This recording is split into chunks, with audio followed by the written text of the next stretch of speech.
Hey guys, what's up? Here today to make a video on tons of wrestling news because there's a lot of it going around. So let's start it off. Kurt Angle is apparently engaged to a 24-year-old actress he met on the last set of his movie, The Endgame. I really don't think this is Kurt Angle actually liking this person, in my opinion. I think it's just him saying, fuck you, Kurt Angle. I can go get, myself a hotter and younger wife, so I don't, give one crap if you go and marry Jeff Jarrett. I think, in my opinion, that's what I think. But, okay, next bit of news. Uh, People are reporting that there's a growing concern amongst TNA officials that Jeff Hardy might once again be dealing with past issues that plagued him during his last run with the company, and also, led to his release from WWE and got him with TNA. Many backstage TNA officials believe that Hardy's work since after returning to TNA has been subpar, with examples being that his promos are mostly babble. He's just talking. He's not really giving any enthusiasm. I'm gonna go out there and swanton bomb his ass. Yeah. So let me go do it. That's what they're kind of saying, and his promos also seem to be appeared to be incoherent.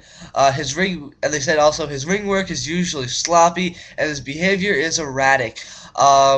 My thoughts on that are that the druggie can't stay off of drugs.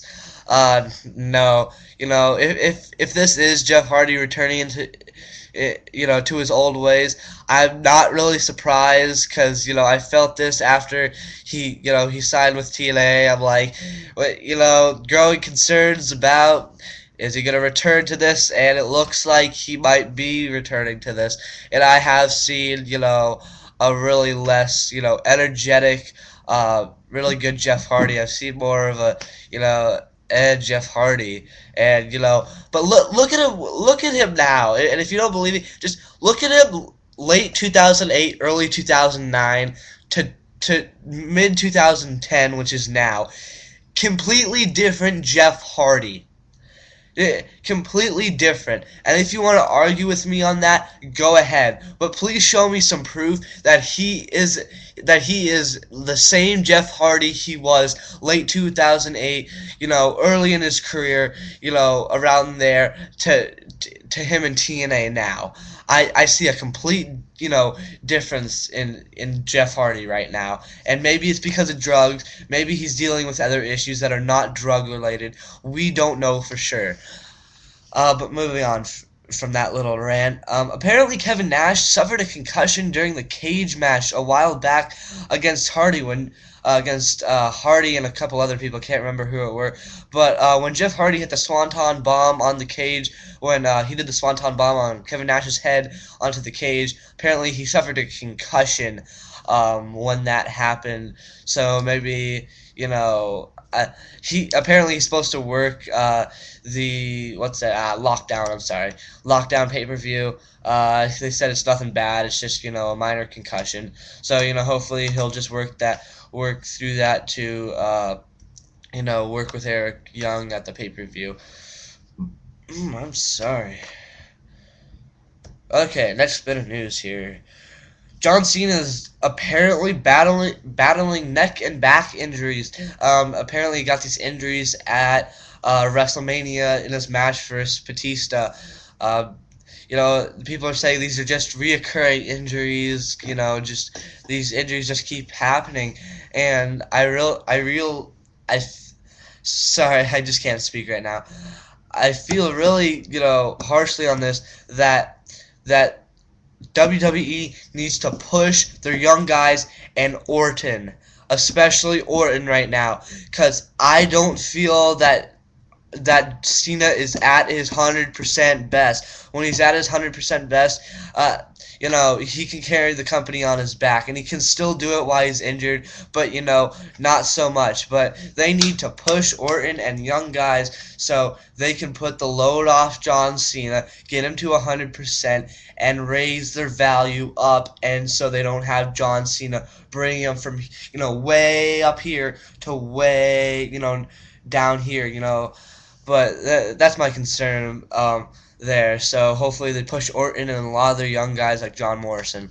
Moving on though, Matt Hardy was diagnosed with deep bruises to his bicep muscle, and it was not in fact a tear that he originally feared.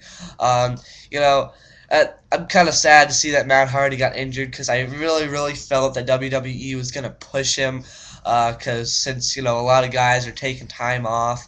Hopefully he can work through these enough to show WWE I'm fine because I had a big feeling that he was gonna get some sort of small title here in the next coming months, and hopefully this injury doesn't affect WWE's decision if they do decide to give him a championship. Hopefully that doesn't affect them making their decision for Hardy, because I am a big Matt Hardy fan, and I want him holding the IC title or something. Uh, Okay, reportedly Jeff Hardy suffered burns from the fireball incident this last Monday on Impact. They're just minor fireballs, but apparently they're saying it was not Jeff Hardy's fault. It was Storm's fault because Storm and Hardy practiced that's if you want to call it a scene, tons of times before that it actually happened, and they did it perfectly. And so apparently it's Storm's fault that Jeff Hardy gets minor burns. But that was the wrestling news, guys. So just there's a couple links in the sidebar to some cool guys. So if you want to go check those guys out, please feel free to do. And I have a couple videos coming up. Today I will probably be making SmackDown spoilers, my predictions for Lockdown, and then in the upcoming weeks or upcoming couple of days, Lockdown live reactions and Extreme Rules live reactions. So be sure to check that out. Thanks guys for watching this video. See you later.